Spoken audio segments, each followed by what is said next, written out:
WhatsApp is one of the most popular mobile messaging services out there. Instead of sending text messages, the app allows you to send free online messages over the phone. But the service could soon run into a little bit of trouble in Saudi Arabia. There are reports the government there is threatening to block the service.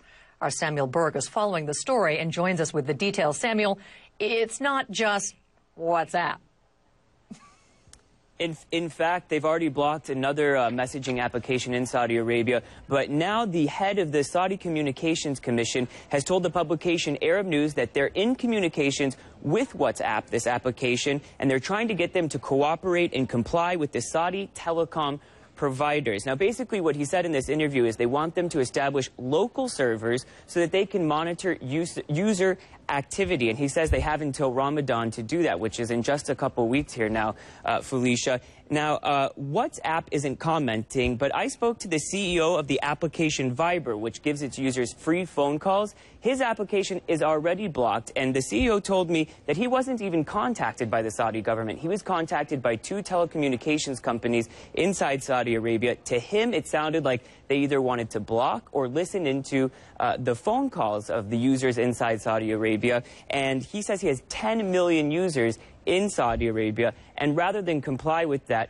he decided that he's going to try and now work around that block. But his application is blocked at this point in time. And for a little bit of history, Felicia, BlackBerry was in a similar situation just a couple of years ago, and Saudi officials have always maintained that BlackBerry complied with their regulations.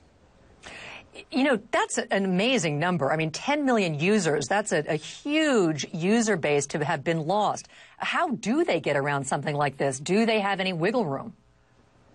Look, I think it's going to be very difficult. I haven't heard of an application that's been able to get around it. But of course, it's just a war of technology. Who has the better technology, the Saudi government, or is it this application Viber that has the better technology? But to me, Felicia, I think one of the most interesting things in all of this is who are the people who are affected by this? Because it's not just young people using these applications. It's also businessmen in Saudi Arabia using these applications, also immigrants. You know, there's a huge foreign labor workforce in Saudi Arabia, and those people really take advantage of these services because it allows for free text messages back home. It really helps international users, free phone calls. So they're the people who are going to be suffering if they can't use these free messaging apps, Felicia. Well, and Samuel, you've promised to help me sign up to WhatsApp because I have some friends in Angola that I'm supposed to be apping with. Yep, as soon as the show finishes, we're going up to tech support and we're going to get it installed. It's really great for international users because, you know, text messaging from the United States to Angola can be very costly. Absolutely. Thank you, Samuel.